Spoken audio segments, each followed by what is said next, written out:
আসসালামু আলাইকুম, তোমাদের সবাইকে স্বাগতম আছে ক্লাসে। সাথে আছে আমি তাসিন আহমেদ জিস্তান, পড়াশোনা করছি ঢাকা বিশ্ববিদ্যালয় ম্যানেজমেন্ট স্টাডিজ বিভাগে। আজকে আমি তোমাদের সামনে হাজির হয়েছি উৎপাদন ব্যবস্থাপনা ও বিপণন প্রথম পত্রে লেকচার 10 নিয়ে, যেখানে আমরা কথা বলবো লেআউট বিন্যাস সম্পর্কে। তো চলো আমরা দেরি না করে ক্লাসটি শুরু করে ফেলি। প্রথমে আমরা জানবো যে লেআউট কি, লেআউট কাকে বলে এবং তার কিছু বৈশিষ্ট্য। যে লেআউট সম্পর্কিত আমরা যে ধারণাগুলো পড়বো সেখান থেকে আমরা কিছু কোড লাইন এখান থেকে জানবো। ব্যবসা প্রতিষ্ঠানের অভ্যন্তরে এবং বিভিন্ন অংশে যন্ত্রপাতি, কর্মী, সুযোগ সুবিধা, কর্মকেন্দ্র ও বিভাগসমূহ সঠিকভাবে সাজানো হচ্ছে আমাদের বিন্যাস, যাকে আমরা এক কথায় বলতে পারি লেআউট বিন্যাস। তাহলে আমরা কি বললাম লেআউট বিন্যাস সম্পর্কে?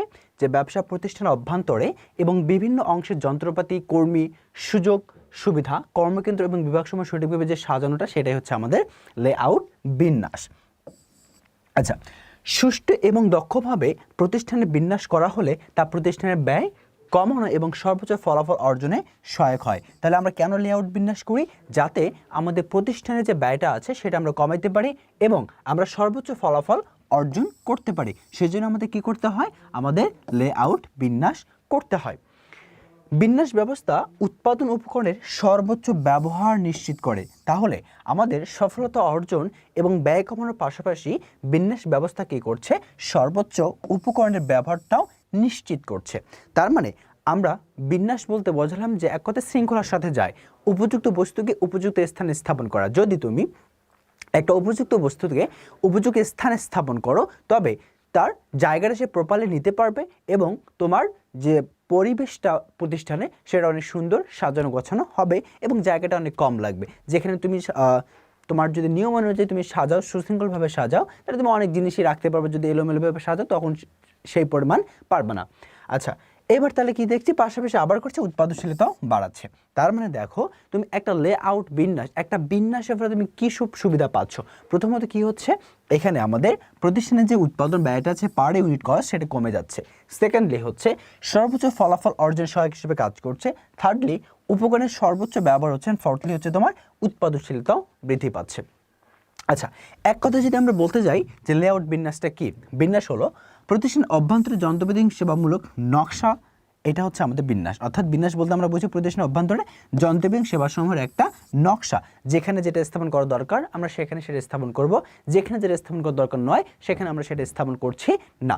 দ্বিতীয়ত আমরা যেটা দেখছি সেটা হচ্ছে বিন্যাস কী করে? উৎপাদনশীলতা বৃদ্ধি করে। যেটা আমরা এখানে দেখেছিলাম লাস্ট পর্যায়ে, যে বিন্যাস হচ্ছে কী করে? উৎপাদনশীলতা বৃদ্ধি করছে। এরপরে বিন্যাস উৎপাদন ব্যয় এবং অপচয় কমায়, যেটা আমরা এখানে দেখেছি এক কথায় যে প্রতিষ্ঠানের একটা উৎপাদন ব্যয় বা পার ইউনিট কস্ট যেটা আছে সেটা কমায়। পাশাপাশি কী করে? এই উৎপাদন ব্যয় যেহেতু কমাচ্ছে বা পার ইউনিট কস্ট যেহেতু কমাচ্ছে, তার মানে এখানে অপচয়টা আলটিমেটলি হ্রাস পাবে, এটা আমরা জানি। এরপরে যেটা হচ্ছে সেটা হচ্ছে বিন্যাসটা কি করছে? উৎপাদনে ব্যবহৃত সব উপকরণের কাম্য ব্যবহার নিশ্চিত করছে। যেটা আমরা প্রথমে পড়ে এসেছি, কি হচ্ছে? উপকরণের সর্বোচ্চ ব্যবহার হচ্ছে। সো আশা করছি তোমরা বুঝতে পেরেছো যে বিন্যাসের ফলে কি কি সুবিধা আমরা প্রতিষ্ঠানে পেয়ে থাকি। আর যদি আমার প্রতিষ্ঠানে বিন্যাসের আওতা না থাকে তাহলে আমরা কী ধরনের সুযোগ সুবিধা থেকে বঞ্চিত হচ্ছি। ওয়েল ডান, আমরা পরবর্তী স্লাইডে চলে যাচ্ছি। এবার আমরা দেখব যে উত্তম লেআউটের বৈশিষ্ট্য। কখন একটা বিন্যাসকে আমরা উত্তম বিন্যাস বলবো বা কখন একটা আউটকে আমরা উত্তম লেআউট বলবো, কোন কোন বৈশিষ্ট্যগুলো তার মাঝে থাকতে হবে? ফার্স্ট অফ অল থাকতে হবে পর্যাপ্ত স্থান, যেখানে চাইলে আমি কি করতে পারবো? আমার শৃঙ্খলাটা কাজে লাগাতে পারবো। এখন তোমার একটা মেশিন বসানো দরকার, কিন্তু তোমার যদি সেই প্রতিষ্ঠানের মেশিন বসানোর মতো পর্যাপ্ত জায়গা না থাকে, তবে তুমি কখনোই উত্তম লেআউটের বৈশিষ্ট্যের মধ্যে পড়ো না। তোমাকে উত্তম লেআউটের বৈশিষ্ট্য পূরণ করতে হলে অবশ্যই তোমার প্রতিষ্ঠানে পর্যাপ্ত জায়গা থাকতে হবে। যেখানে যে জিনিসটা প্রয়োজন সেখানে সেই জিনিসটা রাখার মতো আমাকে কি থাকতে হবে? একটা স্পেস প্রতিষ্ঠানে রাখতে হবে। তারপরে গতিশীলতা। গতিশীলতা বলতে বোঝানো হয় এক জায়গা থেকে অন্য জায়গায় পরিবর্তন করা, স্থান পরিবর্তন করা। আচ্ছা, তোমার প্রতিষ্ঠানের বিভিন্ন মালামাল তুমি দেখো এক জায়গা থেকে অন্য স্থানে নিয়ে যাও, গুদাম থেকে কাঁচামালটা উৎপাদকের প্রতিষ্ঠানে নিয়ে আসো, কিন্তু সেই গতির পথটা যদি তোমার অনেক কঠিন হয় তাহলে তোমার জন্য আসলে এটা অসুবিধার সৃষ্টি হয়। সেজন্য তোমার গতিশীলতা থাকতে হবে, যে তুমি যে পথে যাবা এখান থেকে তুমি এই স্থানে যাবা, এই পথটা যেন তোমার অনেক সহজ হয়, সেটা তোমাকে প্রতিষ্ঠানের ভিতরে রাখতে হবে। পাশাপাশি কার্য পরিবেশ। তোমার প্রতিষ্ঠানের কর্মীরা যেখানে কাজ করবে সেটা কিন্তু আমরা কি বলি? কর্মীরা যেখানে কাজ করবে, যে স্থানে কাজ করবে সেটা হচ্ছে আমার কার্য পরিবেশ। সেই কার্য পরিবেশটা কী হতে হবে? অনেক ডিসেন্ট হতে হবে। ঠিক আছে, কি হতে হবে?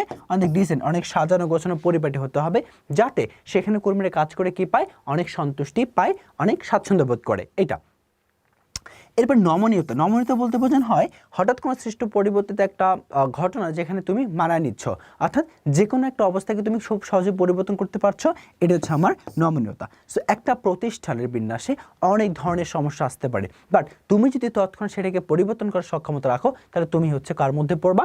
উত্তম লেআউটের বৈশিষ্ট্যের মধ্যে পড়বে। সেটা কিভাবে পড়বে? নমনীয়তার এলিমেন্টসের মাধ্যমে পড়ে যাবা। এরপর হচ্ছে গুদামঘরের অবস্থান। এখন তোমার প্রতিষ্ঠান এই জায়গায়, তোমার প্রতিষ্ঠান এই জায়গায়, তোমার হচ্ছে গুদামঘর এই জায়গায়, তার মানে মাঝখানে অনেক কিছু আছে, তোমাকে এই পাশে এই পাশে এই পাশে এই পাশে যে তোমাকে এই গুদাম করে যেতে হবে, তাহলে তোমার জন্য পথটা অনেক কঠিন। কিন্তু তোমার যদি প্রতিষ্ঠান এখানে গুদাম করে এখান থেকে এটা, তাহলে এইটা সোজা নাকি এইটা সোজা? অবভিয়াসলি এইটা সোজা। তাহলে তোমার গুদামঘর অবস্থানটা কী করতে হবে? পর্যালোচনা করতে হবে। আশা করি বুঝতে পেরেছো যে কিভাবে আমরা একটা আউটকে, একটা বিন্যাসকে উত্তম আউট অথবা উত্তম বিন্যাস বলবো। তার মাঝে এই বৈশিষ্ট্যগুলো থাকা বাঞ্ছনীয়: একটি পর্যাপ্ত স্থান, একটা গতিশীলতা, একটা কার্য পরিবেশ, নমনীয়তা এবং হচ্ছে লাস্ট ওয়ান গুদামঘরের অবস্থান। এবার যেটা দেখছি সেটা হচ্ছে উদ্দেশ্য। কেন আমরা লেআউট বিন্যাস করি, কেন আমরা বিন্যাসটা করি, এটার উদ্দেশ্যটা কি, সেই উদ্দেশ্যগুলো জানব। প্রথমত যথাযথ স্থানের ব্যবহার। লেআউটের ফলে তুমি একটা বস্তুকে যে জায়গায় তার থাকার কথা তুমি সেই জায়গায় তাকে বসাচ্ছ, ফলে ওই স্থানের যথাযথ প্রপার তুমি ইউজ করছো। সেজন্য আমরা বলবো যে প্রথম উদ্দেশ্য হচ্ছে, যদি বলি, যথাযথ স্থানের ব্যবহার। তারপরে নমনীয়তা বজায় রাখা। যে কোনো সময় একটা হঠাৎ সৃষ্ট পরিবেশে বা সময়ে তুমি কি করতে পারছো, এই পরিবর্তনটা তুমি করতে পারছো, এটাকে আমরা বলছি তোমার নমনীয়তা। অর্থাৎ তোমার এই জায়গায় পণ্যটি হচ্ছে তোমার এই জায়গায় নিয়ে আসা দরকার, তুমি সহজে এটাকে এই জায়গায় নিয়ে আসতে পারছো, এই যে পরিবর্তনটা তুমি সহজে করতে পারছো, সেটাকে আমরা বলবো নমনীয়তা বজায় রাখা। এরপরে পণ্যের গুণগত মান নিয়ন্ত্রণ। তুমি যদি যথাযথ কি করতে পারো, স্থানে ব্যবহার করতে পারো, নমনীয়তা বজায় রাখতে পারো, তার অবশ্যই আমরা বলতে পারবো যে পণ্যটা তো উৎপাদিত হবে, যারা উৎপাদন করবে অনেক স্বাচ্ছন্দ্য নিয়ে উৎপাদন করবে, কারণ তারা কার্যকারিতার পরিবেশ অনেক ভালো পাবে। যদি তারা কার্যকারিতার পরিবেশ অনেক ভালো পায় এবং নিজের মধ্যে নিজে সেলফ মোটিভেশন পায় যে না, আমাকে এত সুবিধা দিচ্ছে, আমাকেও তাদের কিছু দিতে হবে, তখন আলটিমেটলি তারা কাজ উদ্বুদ্ধ হবে এবং তোমার পণ্যের যে গুণগত মানটা আছে কার মাধ্যমে সৃষ্টি হবে? গুণগত কাঁচামালের মাধ্যমে। সেটা তারা প্রপারলি ইউজ করা শিখে যাবে। তখন আমরা বলবো যে সেখানে পণ্যের গুণগত মানটাও কী হয়ে যাচ্ছে? পাশাপাশি নিয়ন্ত্রণ হয়ে যাচ্ছে। কার কারণে? লেআউট বিন্যাসের কারণে। Well done. এরপরে যথাযথ কাজের পরিবেশ সৃষ্টি। দেখো, তুমি যথাযথ স্থানে ব্যবহার করছো, তোমার প্রতিষ্ঠানে নমনীয়তা বজায় রাখা আছে, গুণগত মান নিয়ন্ত্রণ হচ্ছে, আলটিমেটলি হয়ে যাচ্ছে উপরের দ্বারা, তাহলে তুমি বলতেই পারো যে তোমার কী হচ্ছে? যথাযথ কাজের পরিবেশটাও সৃষ্টি হচ্ছে। অর্থাৎ এগুলো থাকা মানেই তোমার প্রতিষ্ঠানে যেটুকু কর্মীরা আশা করে সেটি তোমার প্রতিষ্ঠানে আছে। এরপর হচ্ছে শ্রমিকদের নিরাপত্তা দেওয়া। তাহলে আমাদের লেআউটের বৈশিষ্ট্য হচ্ছে শ্রমিকদের নিরাপত্তা দেওয়া। কীভাবে নিরাপত্তা দেওয়া? দেখো, একটা প্রতিষ্ঠানে অনেক শ্রমিক কাজ করে, ধরলাম এটা একটা প্রতিষ্ঠান, এখানে তোমার তো জেনারেটর আছে, বিদ্যুৎ সার্কিট আছে, এটা হচ্ছে জেনারেটর ধরলাম, এটা হচ্ছে বিদ্যুৎ সার্কিট ধরলাম, এইখানে তোমার প্রতিষ্ঠানে কর্মীরা কাজ করছে। এখন ধরো এইটা তোমার কর্মীদের কাছ থেকে কিছুটা দূরে, যদি এটা ব্লাস্ট হয়ে যায় কর্মীদের কোনো সমস্যার কথা না, কিন্তু এখানে কর্মী, এখানে তোমার সার্কিট, এটা ব্লাস্ট হলে আলটিমেটলি কর্মীর উপরে সব কিছু যাবে, এইটা করা যাবে না। অর্থাৎ কর্মীদের নিরাপত্তা দিতে হবে, প্রতিষ্ঠানের সব কিছু সাজানো গোছানো এমনভাবে করতে হবে যাতে সেটা কোনো দুর্ঘটনার শিকার হলে কর্মীদের উপর কোনো প্রভাব না ফেলে। এটাই হচ্ছে মূলত শ্রমিকদেরকে দেওয়া নিরাপত্তা দেওয়া। এরপরে উপকরণের যথাযথ ব্যবহার। আমরা জানি উপকরণগুলো কী হতে পারে, অর্থাৎ আমরা একটা পণ্য উৎপাদন করতে যা কিছু সবগুলোই পণ্যের জন্য উপকরণ, সেগুলো আমাদের যথাযথ ব্যবহার জানতে হবে।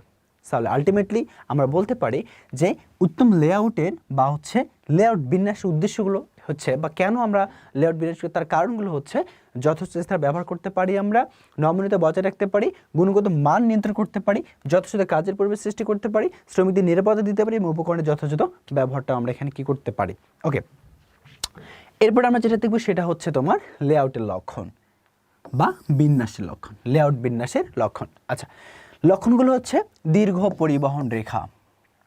একটা লেআউটের লক্ষণ যখন দেখব তখন সেখানে কি থাকবে? একটা দীর্ঘ পরিবহন রেখা থাকবে। তখন আমাকে লেআউটটা করতে হবে। যখন দেখব প্রদেশে দীর্ঘ একটা পরিবহন রেখা আছে, এই রেখাটা আছে, এটাকে আমার একটা ধরো এই একটা রেখা আছে, এই রেখাটাকে আমার এই সর্বত্র নিয়ে আসতে হবে বাঁকা পথ থেকে, ঠিক আছে? এটা হচ্ছে আমার লেআউট। অর্থাৎ লেআউটের মাধ্যমে একটা বাঁকা জিনিসকে তুমি সোজা করছো। এরপরে তোমার যোগাযোগের সমস্যা, যোগাযোগের যে সমস্যা আছে, এটা ধরো এইভাবে যোগাযোগ হয়, এটাকে তুমি চাইলে সোজাসুজি যোগাযোগের মাধ্যমে নিয়ে আসতে পারো। এই সমস্যাটা তুমি কী করতে পারবা? সমাধান করতে পারবা, বা এই লক্ষণটা তুমি এখান থেকে সরাই দিতে পারবা। স্থানের অপব্যবহার, লেআউটের মাধ্যমে তুমি স্থানের অপব্যবহারটা করতে পারো। যখন স্থানের অপব্যবহার তোমার দেখবা, তার মানে তোমার অবশ্যই এখানে কী সে লক্ষণ দেখা দিচ্ছে বা কি করতে হবে সেটা হচ্ছে আমার এখানে লেআউটের বিন্যাসটা দিতে হবে। এই লক্ষণটা তুমি এইটার মাধ্যমে পাচ্ছ যে স্থানের অপব্যবহার হচ্ছে, তার মানে কিসের লক্ষণ দেখা দিচ্ছে বা কী চাচ্ছে, এখানে চাচ্ছে লেআউট বিন্যাস। ওকে, তারপরে কর্মপরিবেশের প্রতিকূলতা এবং নিরাপত্তায় বিঘ্ন, এই জিনিসগুলো যদি থাকে, একটা দীর্ঘ পরিবহন রেখা, একটা যোগাযোগ সমস্যা, স্থানের অপব্যবহার, কর্মপরিবেশের প্রতিকূলতা, নিরাপত্তার বিঘ্নতা, এটা যদি থাকে তাহলে আমাদের বলবো এগুলো হচ্ছে কার লক্ষণ, লেআউটের লক্ষণ হতে, সেখানে লেআউট বিন্যাসটা দরকার। আচ্ছা, এখানে যে আমরা যোগাযোগ সমস্যার কথা বললাম, আমি বললাম তোমাকে এখানে একজন কর্মী কাজ করছে, মাঝখানে একটা দেয়াল বা একটা হচ্ছে কিছু একটা স্তূপ আছে, এ পাশে একজন কর্মী, অর্থাৎ এ স্বাভাবিকভাবে এর চেহারা দেখতে পারবে না, তার মানে এর সাথে ওর কোনো কমিউনিকেট হচ্ছে না। সো এ বিরক্ত বোধ করবে, একঘেয়েমিতা বোধ করবে, একাকী বোধ করবে, সেম এও করবে। কিন্তু যদি আমি কি করি, এই দেয়ালটা এখান থেকে সরাই দিই, তাদের মাঝে একটা যোগাযোগ ব্যবস্থা করে দেই, সে তার সাথে কথা বলতে পারবে, সেই তার সাথে কথা বলতে পারবে।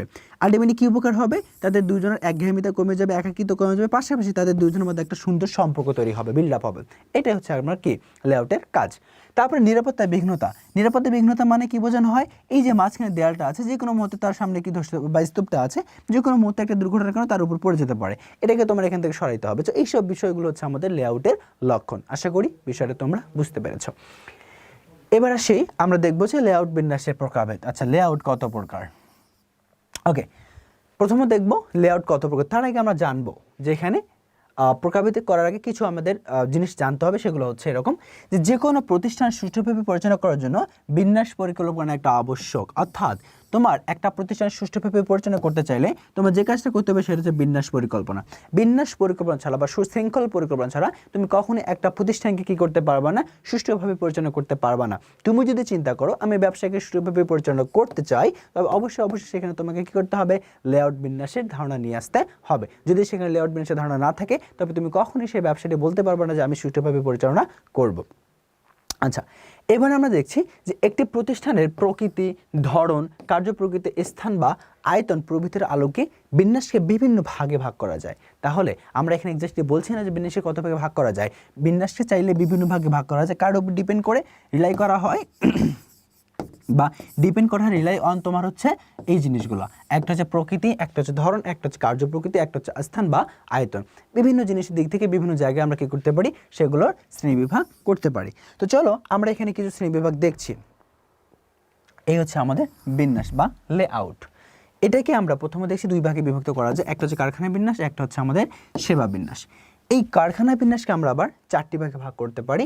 একটি হচ্ছে প্রক্রিয়া বিন্যাস, একটি হচ্ছে স্থির অবস্থান বিন্যাস, একটি হচ্ছে পণ্য বিন্যাস এবং অন্যটি হচ্ছে আমাদের মিশ্র বিন্যাস।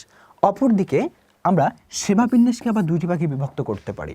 একটি হচ্ছে খুচরা বিক্রয় কেন্দ্র বিন্যাস, তিনটি ভাগে, অফিস বিন্যাস এবং হচ্ছে গুদাম বিন্যাস। তাহলে আমরা বিন্যাসকে কয়টি ভাগে বিভক্ত করলাম, বিন্যাসকে দুটি ভাগে বিভক্ত করলাম। একটি হচ্ছে কারখানা বিন্যাস, অপরটি হচ্ছে সেবা বিন্যাস।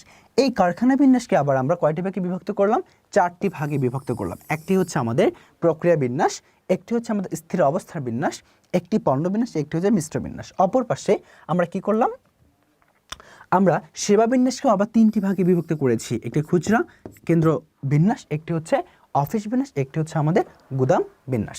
আচ্ছা, এবার আমরা দেখব এই প্রক্রিয়া বিন্যাস কাকে বলে, স্থির অবস্থান বিন্যাস কাকে বলে, পণ্য বিন্যাস কাকে বলে এবং হচ্ছে মিশ্র বিন্যাস কাকে বলে। পাশাপাশি এদের মাঝে যে পার্থক্যগুলো আছে সেগুলো আমরা দেখার চেষ্টা করব। এবার সেম দেখব যে খুচরা বিক্রয় কেন্দ্র বিন্যাস বলতে আমরা কী বুঝি, তারপরে অফিস বিন্যাস বলতে আমরা কী বুঝি এবং গুদাম বিন্যাস বলতে কী বুঝি। তারপরে যেটা দেখবো সেটা হচ্ছে এই খুচরা বিক্রয় কেন্দ্রের সাথে অফিস বিন্যাস এবং গুদাম বিন্যাসের যে একটা পার্থক্য, সেই জিনিসগুলো আমরা দেখব।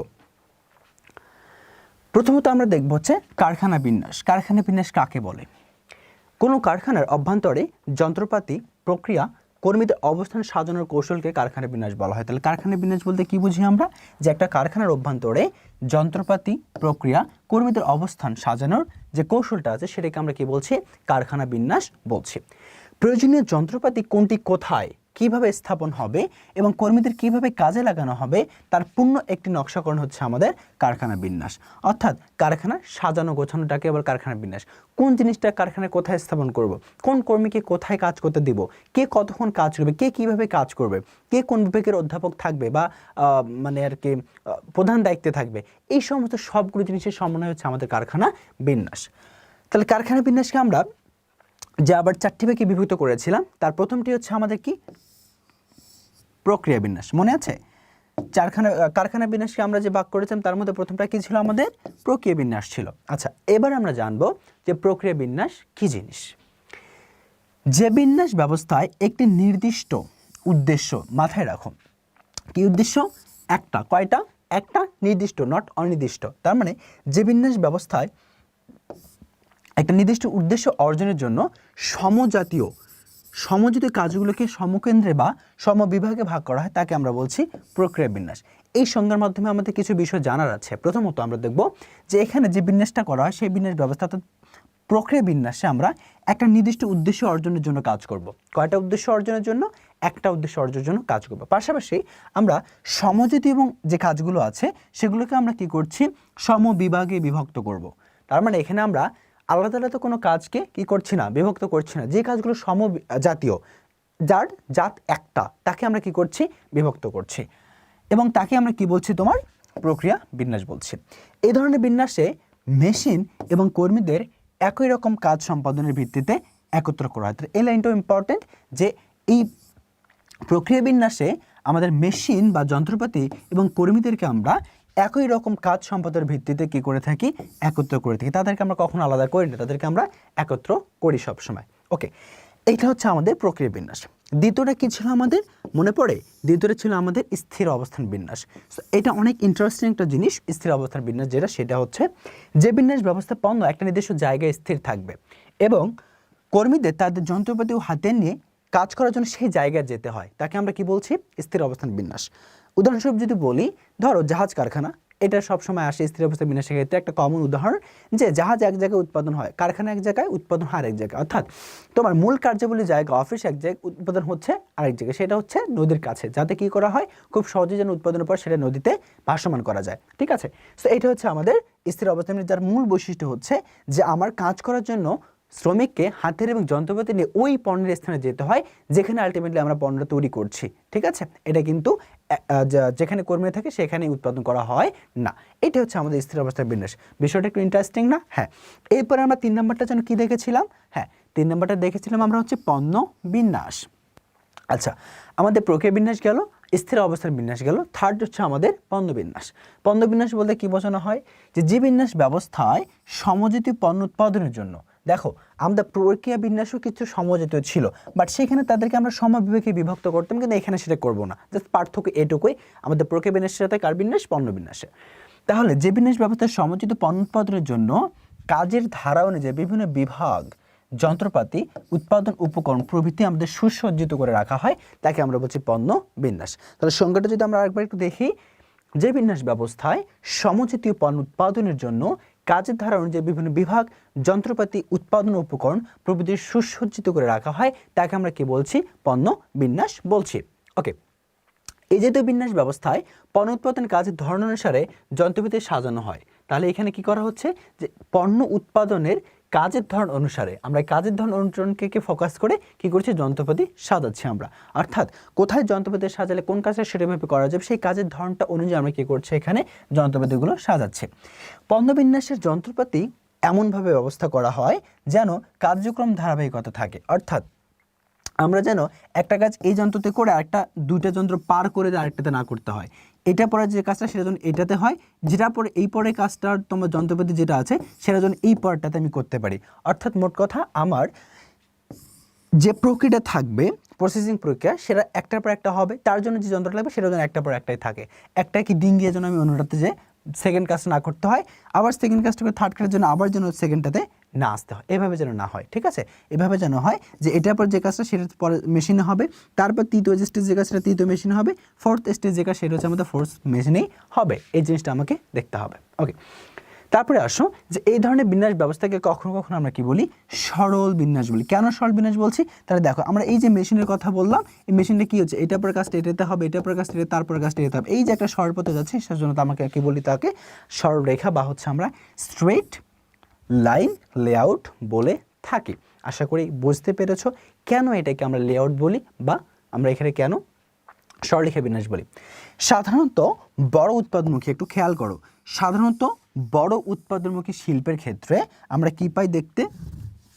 সাধারণত বড় উৎপাদনমুখী শিল্পের ক্ষেত্রে আমরা কি পাই দেখতে, আমরা পাই হচ্ছে তোমাদের সাধারণত বড় উৎপাদনমুখী শিল্পের ক্ষেত্রে এই ধরনের বিন্যাস, কোন ধরনের বিন্যাস, এই যে পণ্য বিন্যাসটা আমরা কি করতে পারি, বেশি দেখতে পারি বা বেশি প্রযোজ্য। তাহলে তোমাদের যদি এমসিকিউ প্রশ্ন আসে যে বড় উৎপাদনমুখী শিল্পের ক্ষেত্রে কোন বিন্যাসটা বেশি প্রযোজ্য, কোন বিন্যাসটা বেশি প্রযোজ্য, আমরা কি বলবো, আমরা বলবো সেখানে হচ্ছে পণ্য বিন্যাসটা হচ্ছে বেশি প্রযোজ্য। আশা করি বুঝতে পেরেছো।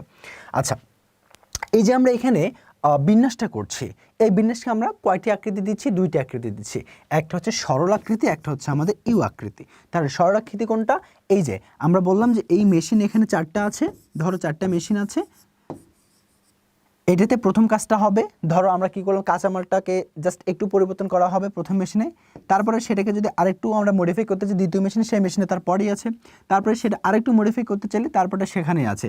আমরা যদি একটু বাঙালি উদাহরণ দিয়ে বলি, যেমন তুলা, প্রথম স্টেজে আমরা তুলা নিলাম, তুলা থেকে কি করা হয়, সুতা, সেই সুতা তৈরির মেশিনটা পরের স্টেজে থাকে, যেন এটাতে সুতা তৈরির মেশিন, তারপরে সুতা পরে কাপড়, এই যে এখানে কাপড় করার মেশিন, কাপড়ের পরে হচ্ছে চূড়ান্ত পণ্য, এটা এখানেই আছে। তার মানে আমার যদি এইভাবে সাজানো থাকে সরলাকৃতি অনুসারে, তাহলে আমার তুলা থেকে কি করা হয়, সুতা, তার জন্য আমাকে পরের স্টেজে যেতে হচ্ছে না, তার মানে একটা ডিঙ্গি অন্য স্টেজে যেতে হচ্ছে না, পরেরটাতে আমি পাচ্ছি, পরের মেশিনে আমি সেটা করতে পারছি। সুতা থেকে আমার কি করতে হয়, তোমার হচ্ছে কাপড় তৈরি করতে হয়, তার জন্য আমার যেন পরেরটাতেই যেতে হয়, একটা ডিঙ্গিয়ে যেন আবার অন্যটাতে না যেতে হয়। আবার কাপড় থেকে চূড়ান্ত পণ্যের জন্য আমাকে যেন একটা ডিঙ্গি এটাতে না আসতে হয়, এটাতে যেন হয়। এই যে একটা ধাপ, যে একটার পর একটা হচ্ছে প্রসেস, প্রক্রিয়াটা, এটা সরলরেখার মতো যাচ্ছে, যার জন্য এটা হচ্ছে আমাদের সরল বিন্যাস। আর যদি সেটা এরকম হয় যে এরকম আঁকা বাঁকা হচ্ছে, যে এখানে একবার এখানে ওঠানামা করছে, তখন সেটাকে আমরা বলবো যে ইউ আকৃতি বিন্যাস। দেখো এই যে এইটুকু আছে, এইটুকু কিসের মতো, এইটুকু আমাদের ইউ এর মতো থাকা আছে, যার জন্য এই বিন্যাসটাকে আমরা বলছি হচ্ছে ইউ আকৃতির বিন্যাস, আর কিছুই না। ওকে, আশা করি বুঝতে পেরেছো। আচ্ছা, এবং লাস্ট আমাদের কি ছিল জানো, লাস্ট ছিল আমাদের হচ্ছে তোমার মিশ্র বিন্যাস। মিশ্র মানে কি, কোনো কিছুর মিক্সড, তাই তো। আচ্ছা, দেখি কি কি জিনিসের মিক্সড আছে। যে বিন্যাসের ক্ষেত্রে একই সাথে পণ্য বিন্যাস এবং প্রক্রিয়া বিন্যাস অনুসরণ করা হয় তাকে মিশ্র বিন্যাস বলি। তাহলে দেখো এখানে কিন্তু পণ্য বিন্যাস এবং প্রক্রিয়া বিন্যাস, একটা হচ্ছে পণ্য, একটা হচ্ছে প্রক্রিয়া, দুটাই কিন্তু অ্যাডজাস্ট করা হয়েছে। এবং আমরা যখন এই দুটো আলাদা আলাদা পড়েছিলাম, দুটোর ক্ষেত্রে একটা জিনিস পেয়েছিলাম, সেটা হচ্ছে সমজাত, সমজাত পেয়েছিলাম না। আমরা যখন পণ্য বিন্যাস পড়েছিলাম তখনও সমজাত পেয়েছিলাম, যখন প্রক্রিয়া বিন্যাস পড়েছিলাম তখন আমরা কি করেছিলাম, সমজাত পেয়েছিলাম। তার মানে কমন বৈশিষ্ট্য তাদের মধ্যে হচ্ছে সমজাতীয়, সমজাতীয়। আচ্ছা, তাহলে মিশ্র বিন্যাস হচ্ছে কি, এই দুটো বিন্যাসের একটা কম্বাইন্ড রূপ আর কি। এই ধরনের বিন্যাসের মাধ্যমে সাধারণত পণ্য এবং প্রক্রিয়া বিন্যাসের অসুবিধা দূর করে সুবিধাসমূহ ব্যবহার করা হয়। অর্থাৎ এই দুটা মিক্সড করে যে অসুবিধাগুলো ছিল সেগুলোকে আমরা দূর করি, ফলে আমরা পাশাপাশি কিসের সৃষ্টি করি, কিছু সুবিধার সৃষ্টি করি। Well done. তাহলে আমাদের প্রথমত যে শ্রেণী বিভাগটা ছিল সেটি শেষ। এবারে আমরা যাব, সেটি হচ্ছে 2 নম্বর সেবা বিন্যাস। সেবা বিন্যাস কি সেটাকে প্রথমে জানি, তারপর তার শ্রেণী বিভাগের নিয়ে আমরা আলোচনা করব। প্রথমত আসি, যে কোনো সেবা ধর্মের প্রতিষ্ঠানে সেবা এবং সেবা সংক্রান্ত বিভিন্ন কার্যাবলী জড়িত থাকে। এটা আমরা জানি যে সেবা ধর্মের প্রতিষ্ঠানে তো সেবা সংক্রান্ত বিভিন্ন কার্যাবলী জড়িত থাকে, সেখানে তো মুনাফা অর্জনজনিত কোনো কার্যাবলী জড়িত থাকার কথা না। আচ্ছা, এসব কাজের বা প্রতিষ্ঠানের সব কাজের সাথে জড়িত সেবাসমূহকে কেন্দ্র করে যে বিন্যাসটা আমরা করি সেটাকে আমরা বলছি কি, সেবা বিন্যাস। সংজ্ঞাটা অনেক ইজি, আমরা আবার বলছি যে কোনো সেবা ধর্মের প্রতিষ্ঠান সাধারণত কী কাজ করে, সেবা সংক্রান্ত বিভিন্ন কাজই করা হয়, এবং প্রতিষ্ঠানে এইসব সেবা সংক্রান্ত কাজের সাথে জড়িত সেবা সমূহকে আমরা কেন্দ্র করে সেবা বিন্যাস যদি করে থাকি, সেই সেবা বিন্যাসটার নাম দেবো আমরা হচ্ছে, বা সেই বিন্যাসটার নাম দেবো হচ্ছে আমরা সেবা বিন্যাস। এটাকে আমরা 3টি ভাগে বিভক্ত করেছিলাম, মনে পড়ে? হ্যাঁ, প্রথমটা কি ছিল আমাদের, প্রথম ছিল হচ্ছে খুচরা বিক্রয় কেন্দ্র বিন্যাস। তার দেখো আমরা আলোচনা করব খুচরা বিক্রয় কেন্দ্র বিন্যাস সম্পর্কে। যে বিন্যাস ব্যবস্থায় খুচরা বিক্রয় কেন্দ্রে পণ্য বা অন্য জিনিসপত্র একটি নিয়মে, কয়টা নিয়মে, শুধুমাত্র একটা নিয়মে সাজিয়ে রাখা হয়, তাকে আমরা খুচরা বিক্রয় কেন্দ্র বিন্যাস বলছি। তাহলে একটু লক্ষ্য করো, যে বিন্যাস ব্যবস্থায় খুচরা বিক্রয় কেন্দ্রে পণ্য বা অন্য জিনিসপত্র আমরা শুধুমাত্র একটা নিয়মে সাজিয়ে রাখি, তাকে আমরা কি বলছি, খুচরা বিক্রয় কেন্দ্র বিন্যাস। খুচরা বিক্রয় কেন্দ্র বিন্যাসের ক্ষেত্রে পণ্যের প্রকৃতি, প্রথমত প্রকৃতি, তারপর আকৃতি, তারপরে রং, মূল্য, ক্রেতার প্রকৃতি, বয়স, লিঙ্গ, সামাজিক অবস্থান, অর্থনৈতিক অবস্থান প্রভৃতি বিশেষভাবে আমরা কি করে থাকি, বিবেচনা করে থাকি। তাহলে যখন আমরা খুচরা বিক্রয় কেন্দ্র বিন্যাসটা করবো বা লেআউটটা সাজাবো, তখন আমরা কি করছি, মূলত প্রথমত কাজটা করছি যে একটা নিয়মে সাজাচ্ছি। তারপরে সেই নিয়মের মাঝে আমরা কি কি বিবেচনা করছি, আমরা পণ্যের প্রকৃতি বিবেচনা করব, আকৃতি বিবেচনা করব, আমরা পণ্যের রং বিবেচনা করব, আমরা মূল্য বিবেচনা করব ক্রেতার প্রকৃতি, বয়স, লিঙ্গ, সামাজিক অবস্থান, অর্থনৈতিক অবস্থান, এই যে বিষয়গুলো আছে এই বিষয়গুলো আমাকে কি করতে হবে, বিবেচনায় রাখতে হবে। এটাই হচ্ছে আমাদের খুচরা বিক্রয় কেন্দ্র। কারণ খুচরা বিক্রয় কেন্দ্ররা কি করে, তারা নর্মালি হচ্ছে চূড়ান্ত ভোক্তার কাছে পণ্যটা পৌঁছায়। আর চূড়ান্ত ভোক্তার কাছে পণ্য পৌঁছাতে তাদের সন্তুষ্টি অর্জন করতে তাদের সম্পর্কে অবশ্যই জানতে হবে। তো তাদের সম্পর্কে জানা মানে তাদের প্রকৃতি, তাদের বয়স, লিঙ্গ, সামাজিক অবস্থান, অর্থনৈতিক অবস্থান, এই সমস্ত আমাকে জানতে হবে। আর অর্থনৈতিক অবস্থান জানার একমাত্র উপায় হচ্ছে পণ্যটার মূল্য নির্ধারণ করা। ঠিক আছে, ওকে। এবার আসি অফিস বিন্যাস। খ নম্বরে কি ছিল আমাদের, অফিস বিন্যাস ছিল। যে বিন্যাস ব্যবস্থায় অফিসের উপকরণ যেগুলো আছে সেগুলোকে আমরা সুসজ্জিত করে সাজিয়ে রাখি, সেগুলো হচ্ছে আমাদের অফিস বিন্যাস। খুব সোজা, যে বিন্যাস ব্যবস্থা অফিসের উপকরণ সমূহকে সুসজ্জিত করে সাজিয়ে রাখা হয় তাকে আমরা কি বলছি, অফিস বিন্যাস বলছি। বিন্যাসের উপর নির্ভর করে কাজের পরিবেশ সৃষ্টি হয়। আমরা জানি যে বিন্যাসের উপর নির্ভর করে কাজের পরিবেশ যেমন সৃষ্টি হয়, ঠিক বিন্যাসের উপর নির্ভর করে হচ্ছে প্রতিষ্ঠানের সফলতা অনেকাংশে নির্ভর করে বিন্যাসের উপর। আচ্ছা, তারপরে আসছি যে উপযুক্ত অফিস বিন্যাসের মাধ্যমে কর্মীদের উৎপাদনশীলতা এবং কাজের কি করা হয়, মানোন্নয়ন করা যায়। কর্মীদের উৎপাদনশীলতা বাড়লে উৎপাদন বাড়ে। বিজ্ঞানসম্মত অফিস বিন্যাসের জন্য দুটো বিষয় যথেষ্ট। বিজ্ঞানসম্মত অফিস বিন্যাস একটু পরে আসি। প্রথমে বিষয়টা হচ্ছে আমি যদি কি করি, অফিসটা খুব সুন্দরভাবে সাজাই, কর্মীরা কাজ করতে অনেক স্বাচ্ছন্দ্য বোধ করবে। আর স্বাচ্ছন্দ্য বোধ করা মানে কি, তাদের কাজের আগ্রহ অনেক বাড়বে। তাদের কাজের আগ্রহ বাড়া মানে আগের থেকে বেশি পরিমাণ উৎপাদন হবে। আগের থেকে বেশি পরিমাণ উৎপাদন মানে সেটা উৎপাদনশীলতা। আর যদি আমার উৎপাদনশীলতা হয় তাহলে একপ্রতি যে কস্ট আছে, পার ইউনিট কস্ট যেটাকে আমরা বলি, সেটা কমে যাবে, সাথে সাথে অফিসটাও হ্রাস পাবে। এবং সেই অফিস বিন্যাসকে যদি আমরা বলি বিজ্ঞানসম্মত অফিস বিন্যাস, তার জন্য আমাদের দুটি বিষয় খেয়াল রাখতে হবে। যে দুটি বিষয় যদি থাকে তবে সেই অফিস বিন্যাসকে আমরা বলবো বিজ্ঞানসম্মত উপায়ে অফিস বিন্যাস করা হয়েছে। একটা হচ্ছে নৈকট্য, অর্থাৎ একটা জিনিসের থেকে আরেকটা জিনিসের দূরত্ব খুবই কম, মানে কাছাকাছি হবে, এরকম হবে। এরকম হবে না যে একটা জিনিস এখানে একটা জিনিস এখানে, এরকম দূরত্ব হবে না, ঠিক এরকম কাছাকাছি দূরত্ব হবে। ঠিক আছে, আচ্ছা, ওয়ান কাইন্ড অফ চশমা হয়ে যাচ্ছে না? হ্যাঁ, তারপরে আসো এখানে গোপনীয়তা। 2 নম্বর হচ্ছে গোপনীয়তা। সো গোপনীয়তা প্রত্যেকটা প্রতিষ্ঠানের ক্ষেত্রে জড়িত। সো অফিস বিন্যাসের ক্ষেত্রে আমাদের গোপনীয়তা লাগবে। অবশ্যই বিভিন্ন সিদ্ধান্ত হয়, বিভিন্ন কাজ করতে হয়, বিভিন্ন নীতি প্রণয়ন করতে হয়। সে এই সমস্ত উচ্চপদস্থ মধ্যস্থ যে কর্মকর্তা আছে তাদের মধ্যে থাকা বাঞ্ছনীয়। কিন্তু এটা যদি কখনোভাবে ফাঁস হয়ে যায় তো প্রতিষ্ঠানের অনেক ধরনের ক্ষতি হতে পারে বা প্রতিষ্ঠান অনেক ঝুঁকির মধ্যে পড়তে পারে। সেজন্য আমাকে গোপনীয়তা রক্ষা করতে হবে। যদি এই নৈকট্য এবং গোপনীয়তা রক্ষা দুটো যদি আমাদের থাকে অফিস বিন্যাসের মধ্যে, তখন সেটাকে আমরা কি বলে আখ্যায়িত করব, বিজ্ঞানসম্মত অফিস বিন্যাস নামে আখ্যায়িত করব। এরপরে 3 নম্বর কি ছিল আমাদের, গুদাম বিন্যাস ছিল। ওকে, সো গুদাম বিন্যাসের ক্ষেত্রে দেখো গুদাম বিন্যাস কি জিনিস। প্রথমে ছিল যে বিন্যাস ব্যবস্থায় গুদাম ঘরের অভ্যন্তরে পণ্য সামগ্রীকে মানসম্মত এবং কার্যকরভাবে সাজিয়ে রাখা হয় তাকে আমরা গুদাম বিন্যাস বলবো। তাহলে গুদাম বিন্যাসের মধ্যে জরুরি বিষয় হচ্ছে একটা পণ্য সামগ্রীকে আমরা প্রথমত মানসম্মত, দ্বিতীয়ত হচ্ছে কার্যকরভাবে সাজিয়ে রাখছি। এটাই হচ্ছে আমাদের গুদাম বিন্যাস। গুদাম বিন্যাসে আমরা দুটি পদ্ধতি ব্যবহার করি। কয়টি? এটা মাঝে মাঝে এমসিকিউ পরীক্ষা আসে যে আমাদের কয়টি গুদাম বিন্যাস আছে বা গুদাম বিন্যাসের প্রকারভেদ কয়টি বা গুদাম বিন্যাসের পদ্ধতি কয়টি? দুটা। একটা হচ্ছে A1 সিস্টেম আর একটা হচ্ছে আমাদের জোন সিস্টেম। সো প্রথমে আসি আমরা কথা বলবো A1 সিস্টেম নিয়ে। কি সিস্টেম? A1 system. আর একটা হচ্ছে আমাদের জোন সিস্টেম। তাহলে আমরা কথা বলছি কি নিয়ে? গুদাম বিন্যাসের আবার যে দুটো প্রকারভেদ ছিল সেই দুটো প্রকারভেদ নিয়ে। তাদের মধ্যে একটা হচ্ছে আমাদের A1 সিস্টেম অ্যান্ড সেকেন্ড হচ্ছে আমাদের জোন সিস্টেম। তাহলে দেখি A1 সিস্টেমে কি কাজ করে, জোন সিস্টেমে কি কাজ করে। এই দুটো কথা বা এই দুটো টপিক আমাদের খ নম্বর প্রশ্নে অনেক বেশি দেখা যায়। সো এই দুটো টপিক খুব মনোযোগ সহকারে বুঝতে হবে। তাদের মাঝের পার্থক্য কি, সেই পার্থক্যটা আমাকে জানতে হবে। প্রথমে আসি A1 বাউন্ডারি সিস্টেমে।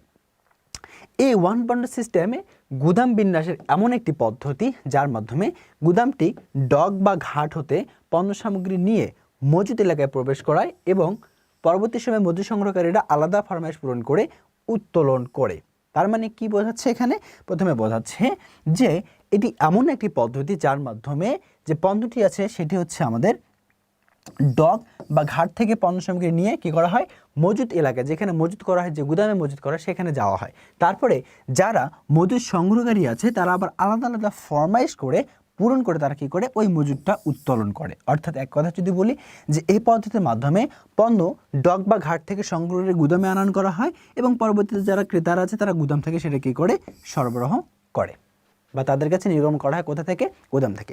তার মানে A1 সিস্টেম হচ্ছে ডক বা ঘাট থেকে পণ্যটা গুদামে আনা হয়, তারপর যারা ক্রেতা আছে তাদেরকে এই গুদাম থেকে কি করে পণ্যটা সরবরাহ করা হয়। কিন্তু জোন সিস্টেম একটু চেঞ্জটা হচ্ছে আমাদের গুদাম বিন্যাসে এটাও এমন একটা পদ্ধতি যার মাধ্যমে পণ্য সংরক্ষণের জন্য আমাদের কিছু জোন তৈরি করে রাখতে হয়। সেই জোনগুলো কিভাবে তৈরি করা হয়? ব্লক সৃষ্টির মাধ্যমে আমরা জোন সৃষ্টি করি, ঠিক আছে? আমরা বিভিন্ন ধরনের ব্লক সৃষ্টি করি, ঠিক আছে?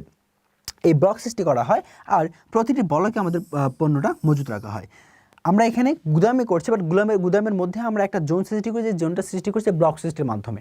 সেই প্রতিটি ব্লকে আমরা কী করছি? মজুতগুলো সংরক্ষণ করছি, আর পরবর্তী সময়ে ফরমেশন অনুযায়ী আবার সেই মজুতগুলো আমরা সরবরাহ করছি। তার মানে দুটোর কাজই সেম। একটাই প্রথম কাজ হচ্ছে ডক বা ঘাট থেকে গুদামে নিয়ে আসা, সেখান থেকে সরবরাহ করা, কিন্তু মাঝখানে কাজটা হচ্ছে যে এই জোন সিস্টেমে কী করা হচ্ছে? শুধুমাত্র বাড়তি করে একটা ব্লক সৃষ্টি করতে হচ্ছে, আর কিছুই সৃষ্টি করতে হচ্ছে না, ঠিক আছে? এই ব্লক সৃষ্টি করাটা শুধুমাত্র দুটার মধ্যে একটু পার্থক্য, বাদ বাকি সব কাজ সেম।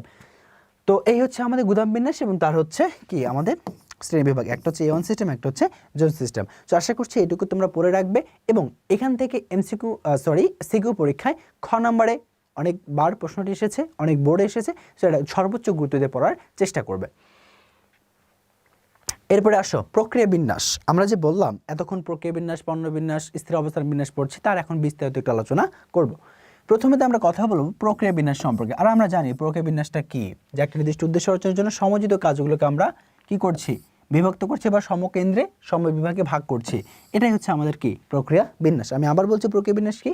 যে একটা নির্দিষ্ট উদ্দেশ্য অর্জনের জন্য সমযোজিত যে কাজগুলো আছে, যে কর্মগুলো আছে, সেগুলোকে আমরা কি করছি? সমবিভাগে বিভক্ত করছি।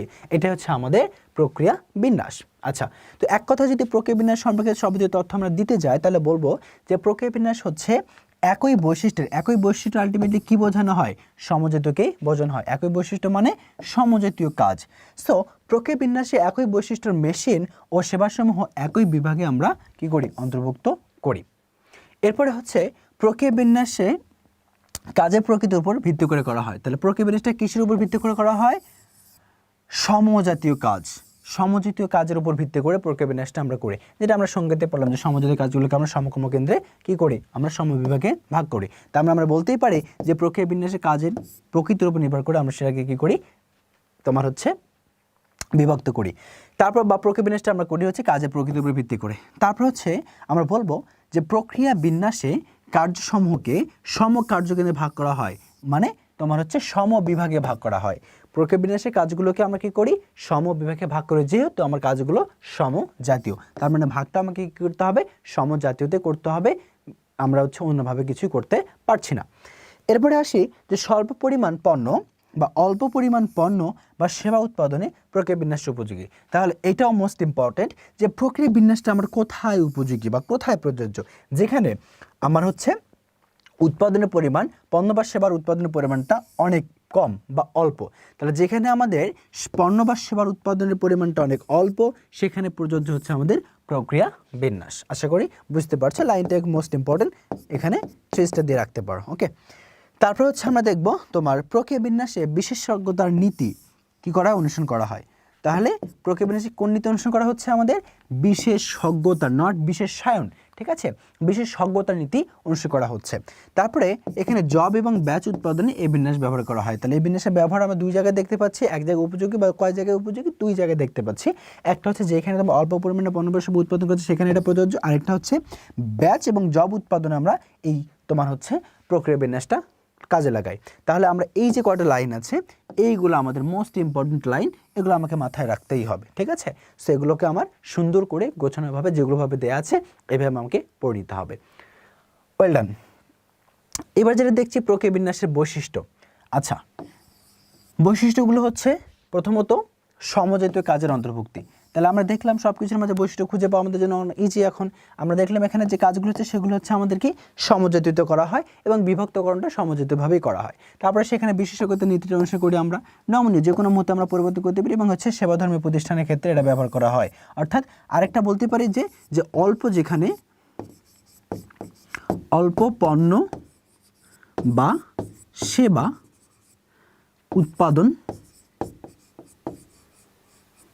উৎপাদনে এটি বেশি প্রযোজ্য। এটাও একটা হচ্ছে আমাদের বৈশিষ্ট্য হতে পারে, ঠিক আছে? তার মানে আমরা বললাম কি প্রক্রিয়া বিন্যাসের বৈশিষ্ট্য হচ্ছে সমজাতীয় কাজের অন্তর্ভুক্তি, যেটা আমরা সংজ্ঞার মাধ্যমে পেয়েছি, বিশেষজ্ঞতা, নীতি অনুসরণ, নমনীয়তা, সেবাধর্মী প্রতিষ্ঠান ব্যবহার, অথবা অল্প পণ্য বা সেবা উৎপাদনে এটি বেশি প্রযোজ্য। আচ্ছা, এরপর আসি প্রক্রিয়া বিন্যাসের সুবিধা, কেন আমরা যে প্রক্রিয়া বিন্যাসটা করি এটার সুবিধাগুলো কী কী? প্রথম সুবিধা হচ্ছে নমনীয় উৎপাদন প্রক্রিয়া। উৎপাদন প্রক্রিয়াটা আমি যে কোনো মুহূর্তে কী করতে পারি? চেঞ্জ করতে পারি চাইলে। একটা সমস্যা দেখা দিচ্ছে, বাস এখানে স্টপ করছি, আমি আবার অন্য উপায়ে যাচ্ছি উৎপাদনে, সমস্যা নেই। তারপরে স্বল্প মূলধন, এটা একটা সুবিধা। যেহেতু আমরা অল্প পরিমাণে পণ্য বা সেবা উৎপাদনের জন্য এটি বেশি প্রযোজ্য বলেছি, তার মানে স্বল্প পরিমাণে তোমার সেবা উৎপাদন বা সেবা বা পণ্য উৎপাদন করে সেখানে মূলধনটা অল্প বা স্বল্পই লাগবে, এটা একটা সুবিধা। বিশেষজ্ঞতার বা বিশেষায়িত তত্ত্বাবধান, কীভাবে বিশেষায়িত তত্ত্বাবধান করা যায়? কারণ আমরা জানি যে এটা কোথার ক্ষেত্রে প্রযোজ্য, সেটা হচ্ছে কম পরিমাণ সেবা বা কম পরিমাণ পণ্য উৎপাদনের ক্ষেত্রে। সো যেহেতু যেটা কম পরিমাণ সেবা বা পণ্য হলে সেখানে আমরা খুব সুন্দরভাবে তার তত্ত্বাবধানটা করতে পারবো, সেজন্য আমরা বলি সেখানে একটা বিশেষায়িত কি তত্ত্বাবধানের সুবিধা থাকছে। উৎপাদন নিয়ন্ত্রণ সহজ, কম পরিমাণ কম সেবা উৎপাদন করা, সেখানে নিয়ন্ত্রণ আলটিমেটলি অনেক সহজ হয়ে যাবে এবং সেখানে যন্ত্রপাতির ব্যাপারটা অনেক সহজে আমরা করতে পারবো। বেশির ক্ষেত্রে বেশি ঝামেলা, কমের ক্ষেত্রে কোনো ঝামেলা নেই, একদম ঠিকঠাক আমরা করতে পারবো। সো এগুলো হচ্ছে আমাদের সুবিধা কার? প্রক্রিয়া বিন্যাসের। নাম্বার 1 নমনীয় উৎপাদন প্রক্রিয়া, স্বল্প মূলধন, বিশেষায়িত তত্ত্বাবধান, আর একটা হচ্ছে উৎপাদন নিয়ন্ত্রণ সহজ এবং পাশাপাশি যন্ত্রপাতির যথাযথ ব্যবহার। আচ্ছা, এই সুবিধার পাশাপাশি আমাদের কিছু অসুবিধাও আছে কোন বিন্যাসে? প্রক্রিয়া বিন্যাসে। একটা হচ্ছে অপচয় বেড়ে যাওয়া। নাম্বার কি? অপচয় বেড়ে যাওয়া। আমরা জানি যে যদি বেশি পরিমাণ উৎপাদন হয় বা উৎপাদনের পরিমাণটা যদি বেশি হয়, পার ইউনিট কস্ট কমে যায়। আর পার ইউনিট কস্ট কমা মানে হচ্ছে তোমার কি, মানে আমরা বলবো অপচয় কমা, ঠিক আছে? কিন্তু এখানে যদি আমরা খুব অল্প পরিমাণে পণ্য বা সেবা উৎপাদন করছি, তার মানে সেই পার ইউনিট কস্টটা কমানোর চান্স আমাদের এখানে নেই। আলটিমেটলি যেহেতু নেই, তার মানে কি অপচয় ব্যয়টা আলটিমেটলি কী হয়ে যাচ্ছে? এখানে বেড়ে যাচ্ছে।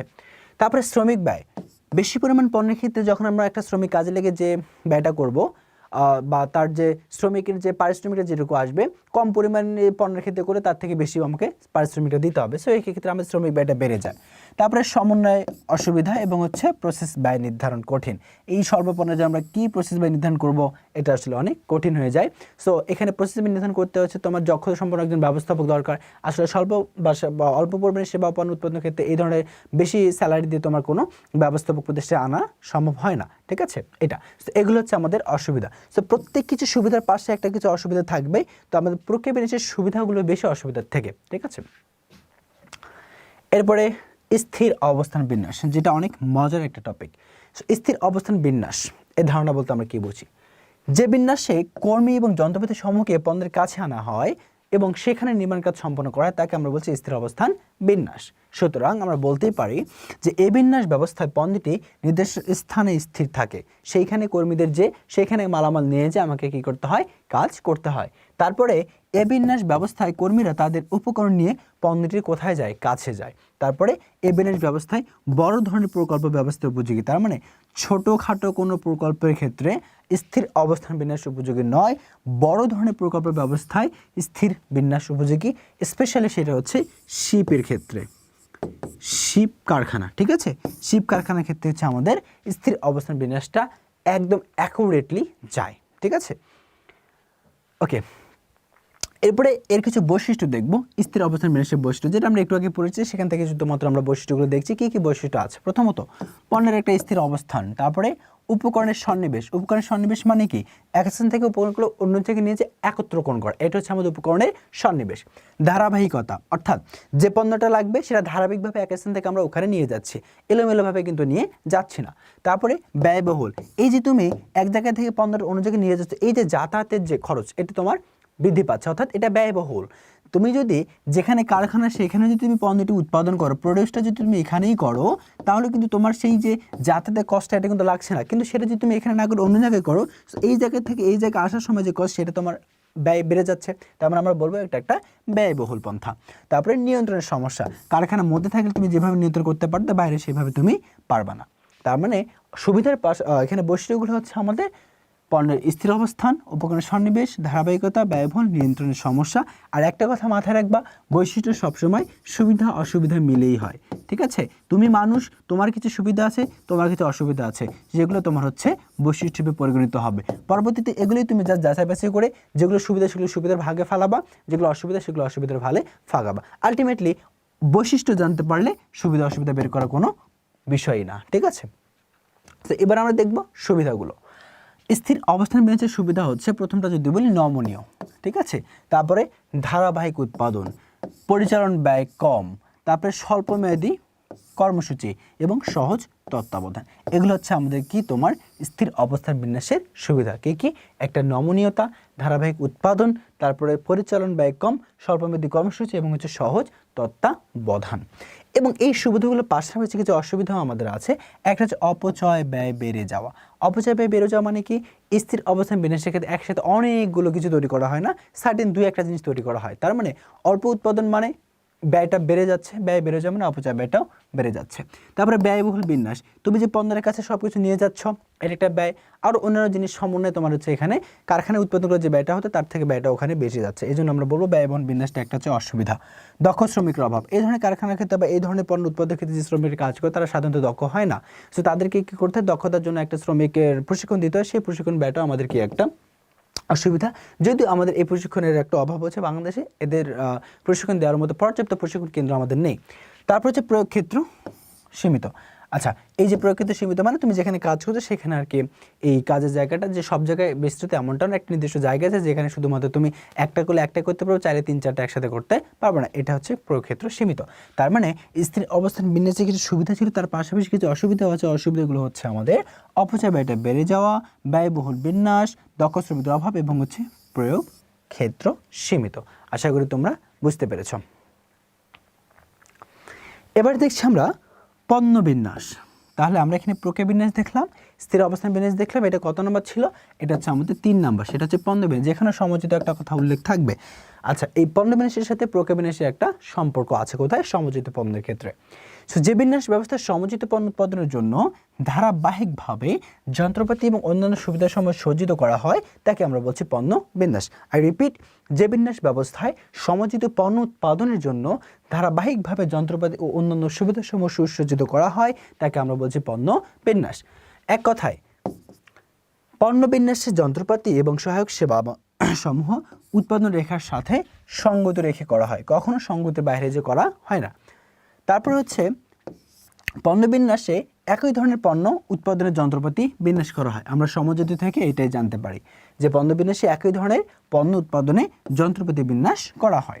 তারপরে পণ্য বিন্যাসে অপারেশনগুলোর মধ্যে সবচেয়ে দ্রুত কম হয়, আর স্থির অবস্থান বিন্যাসের মধ্যে সবথেকে দ্রুত বেশি হয়। পণ্য বিন্যাসে একক প্রতি উৎপাদন ব্যয় কম হয়, কারণ সেটা দূরত্ব কম, এর জন্য একক প্রতি ব্যয়টা কম। আর স্থির অবস্থায় বিন্যাসের দূরত্ব বেশি ছিল, জন্য একক প্রতি ব্যয়টা আমাদের বেশি পড়তো। তারপর এই বিন্যাসের কাজে অনুসারে বিভাগ স্থাপন করা হয়, অর্থাৎ এখানে আমরা যখন পণ্য বিন্যাসের চিন্তা করবো তখন বিভাগ স্থাপনটা করা হয় কাজ অনুসারে। ঠিক আছে, আমরা দেখেছিলাম কাজ অনুসারে প্রক্রিয়া বিন্যাসও কী করা হয়, আমাদের বিভক্ত করা হয়। যেহেতু প্রক্রিয়া বিন্যাসের সাথে পণ্য বিন্যাসের একটা জায়গায় মিল আছে সমযোজিতে, সেইখানেও এই বিভাগ স্থাপন করার ক্ষেত্রে আমাদের কাজকেই প্রাধান্য দিতে হয়। আশা করি বোঝাইতে পেরেছি। এবার আসো পণ্য বিন্যাসের বৈশিষ্ট্য, যেগুলো আমরা একটু আগে দেখে আসছি। আকৃতি, পণ্য বিন্যাসের আকৃতিটা কী হয়? দেখো, পণ্য বিন্যাসের আকৃতিতে প্রথমে সমজাতীয় পণ্য হয়, তারপর সেগুলোকে তোমার বিভিন্ন সুসজ্জিতভাবে সুবিধাজনক স্থানে রাখা হয়, এটাই তোমার হচ্ছে আকৃতি। সমজাতীয় পণ্য উৎপাদনের গুরুত্ব, নিম্ন মজুদ ব্যয় এবং হচ্ছে অপচয় কমানো, যেটা আমরা হচ্ছে তোমার এই আলোচনাগুলোতে দেখে এসেছি। এই যে আমরা আলোচনা করলাম এখানে, সে আলোচনার মধ্যে এগুলো ছিল, যেগুলো থেকে আমরা জাস্ট কিছু বৈশিষ্ট্যকে দাঁড় করিয়েছি। একটা আকৃতির দিক থেকে, একটা সমযোজিত পণ্য উৎপাদনের গুরুত্ব দিক থেকে, একটা নিম্ন মজুদ ব্যয় থেকে, একটা হচ্ছে অপচয় কমানো থেকে। All done. এবার আমরা সুবিধাতে যাব। পণ্য বিন্যাসের সুবিধা, প্রথমত সুবিধা, অপচয় ব্যয় কমছে, দ্রুত কম জন্য। তত্ত্বাবধান ব্যয় কম, দ্রুত কম, তত্ত্বাবধান অনেক দূরে যে করতে হচ্ছে না তার জন্য ব্যয়টা অনেক কমে যাচ্ছে। শ্রম ব্যয় কম, শ্রমিককে অন্য জায়গায় স্থানান্তর করে কাজ করানো হচ্ছে না, সো পাশাপাশি হচ্ছে এজন্য শ্রম ব্যয় কম। উৎপাদনের পরিমাণ বেড়ে যাচ্ছে, যেহেতু আমরা সময়টাকে কনজিউম করতে পারছি, তার মানে কি প্রপারলি কনজিউম করা মানে সময়কে উৎপাদনের পরিমাণটা বৃদ্ধি পাওয়া, এবং সহজে আমরা কী করতে পারি, নিয়ন্ত্রণ। কারণ হচ্ছে এটা কারখানার দূরত্বটা কম, কারখানা এবং উৎপাদন দূরত্বটা অনেক কম। যেহেতু কম, এই কমের কারণে অপচয় ব্যয় কমছে, এই কমের কারণে তত্ত্বাবধান ব্যয় কমছে, শ্রম ব্যয় কমছে, পরিমাণ বেড়ে যাচ্ছে উৎপাদন এবং সহজে নিয়ন্ত্রণ করা যাচ্ছে। এগুলো হচ্ছে আমাদের সুবিধা, যার মূলে একটাই কারণ, সেটা হচ্ছে আমাদের দূরত্ব কম। আর স্থির অবস্থান বিন্যাসে কী ছিল? দূরত্ব বেশি ছিল। তার উল্টোটা হচ্ছে আমাদের স্থির অবস্থান বিন্যাসে। এরপরে এতগুলো সুবিধার পাশাপাশি তো কিছু অসুবিধা রাখতেই হচ্ছে। প্রথম অসুবিধা হচ্ছে বেশি মূলধন। পণ্য বিন্যাসের ক্ষেত্রে আমাদের বেশি মূলধনের প্রয়োজন হয়, নমনীয়তা দেখতে পারি না, যন্ত্রপাতির অকার্যকরিতা দেখতে পারি এবং বিশেষজ্ঞতা কর্মীর অভাব দেখতে পারি। যে বিশেষজ্ঞ কর্মীর অভাব আমরা দেখতে পারি হচ্ছে পণ্য বিন্যাসের ক্ষেত্রে, কিন্তু বিশেষজ্ঞ কর্মীর আমরা দেখছি কোথায়? প্রক্রিয়া বিন্যাসের ক্ষেত্রে। প্রক্রিয়া বিন্যাসে আমরা দেখেছিলাম বিশেষজ্ঞ বিন্যাস। ওকে, প্রক্রিয়া বিন্যাসে আমরা দেখেছিলাম বিশেষজ্ঞ, আর এখানে আমরা দেখছি কি তোমার অভাব। ঠিক আছে, প্রক্রিয়া বিন্যাসে ছিল বিশেষজ্ঞতার নীতি, এখানে ছিল আমাদের অভাব। তার মানে আমরা দেখলাম যে অসুবিধাগুলো হচ্ছে বেশি মূলধন লাগছে, অনমনীয়তা নমনীয়তা নাই, তারপর যন্ত্রপাতির অকার্যকারিতা কার্যকারিতা নাই, এবং বিশেষজ্ঞ কর্মী নাই, তার একটা অভাব। যেটা বিশেষজ্ঞ কর্মী আমরা কোথায় দেখতে পাই? আমরা দেখতে পাচ্ছি তোমার প্রক্রিয়া বিন্যাসে। আচ্ছা, এবার আমরা দেখব অফিস বিন্যাসের ধারণা, যেটা আমাদের চতুর্থ পার্ট ছিল। অফিস স্থানের কাম্য ব্যবহার নিশ্চিত। কাম্য ব্যবহার নিশ্চিত বলতে বোঝানো হয় যে বস্তুটি যেখানে বসানোর কথা, যেখানে থাকার কথা, আমরা সেটাই নিশ্চিতভাবে সেখানে বসেছি, এটাই হচ্ছে আমাদের কাম্য ব্যবহার। তো অফিস স্থানের কাম্য ব্যবহার নিশ্চিত করার জন্য অফিসের আসবাবপত্র, যন্ত্রপাতি এবং অন্যান্য উপকরণ সমূহকে সুন্দরভাবে সাজানো হচ্ছে আমাদের অফিস বিন্যাস। এবার আমরা এক কথায় বলি অফিস বিন্যাসের বৈশিষ্ট্যগুলো কী কী হতে পারে। প্রথমত, অফিস বিন্যাসের মাধ্যমে স্থানে কার্যকর ব্যবহার বা স্থানের সদ্ব্যবহার আমরা কী করতে পারি? নিশ্চিত করতে পারি। অর্থাৎ এক কথায় স্থানের আমরা 100% বা শতভাগ ব্যবহার নিশ্চিত করতে পারি। তারপরে অফিস বিন্যাসের ফলে অফিসে কাজের অনুকূল পরিবেশ তৈরি হয়। যখন তোমার অফিসে যে বিন্যাসটা আছে, যে তোমার হচ্ছে আসবাবপত্র, যন্ত্রপাতি এবং অন্যান্য উপকরণ সুন্দরভাবে সাজানো থাকছে, আলটিমেটলি সেখানে তোমার কি হচ্ছে? এর অফিসের কাজের যে পরিবেশটা সেটা অনেক সুন্দরভাবেই ফুটিয়ে উঠছে। ঠিক আছে, এরপরে হচ্ছে অফিস বিন্যাসের মাধ্যমে অফিসের সৌন্দর্য আকর্ষণীয়তা বেড়ে যায়। যেহেতু তুমি কি অনুকূল পরিবেশ পাচ্ছ, আর অনুকূল পরিবেশ মানে সেখানে সব কিছু সাজানো গোছানো, সেই জন্য আমরা এখানে সৌন্দর্য আকর্ষণীয়তা বেড়ে যায়। তারপরে অফিস বিন্যাসের ফলে গোপনীয়তা ও নিরাপত্তা বেড়ে যায়। গোপনীয়তা কি হয় এবং বেড়ে যায়, সাথে পাশাপাশি নিরাপত্তাটাও বেড়ে যায়। তাহলে অফিস বিন্যাসের ধারণা থেকে আমরা যে ধারণাগুলো পাই, একটা প্রথমত দেখলাম যে অফিস বিন্যাসের মাধ্যমে স্থানের কাজ ব্যবহার নিশ্চিত করা যায় বা কার্যকর ব্যবহার নিশ্চিত করতে পারে স্থানের। এর ফলে অফিসে কাজের অনুকূল পরিবেশ তৈরি হয়, দেখতে সুন্দর লাগে, আকর্ষণীয়তা বেড়ে যায়, গোপনীয়তা বেড়ে যায়, নিরাপত্তাটাও পাশাপাশি বেড়ে যাচ্ছে। Well done. এবার আমরা দেখব হচ্ছে অফিসের বিন্যাসের সুবিধাগুলো। সুবিধাগুলো প্রথমে হচ্ছে স্বল্প স্থান, কারণ এখানে সবগুলো জিনিসকে তুমি সুসজ্জিত করে রাখছো। তুমি দেখবা তোমার বাসা বাড়িতেও যখন একটা জিনিস এলোমেলোভাবে রাখো তখন বেশি জায়গা লাগে, যখন সুন্দরভাবে গুছিয়ে রাখো তখন দেখবো অনেকাংশে জায়গাটা কম লাগছে। সেজন্য আমরা এখানে বলবো যে অফিস বিন্যাসের ক্ষেত্রে যেহেতু সব কিছু সুসজ্জিত করে রাখা হয়, তার মানে সেখানে অবশ্যই কী লাগবে? স্বল্প স্থান লাগবে, বেশি স্থান লাগছে না।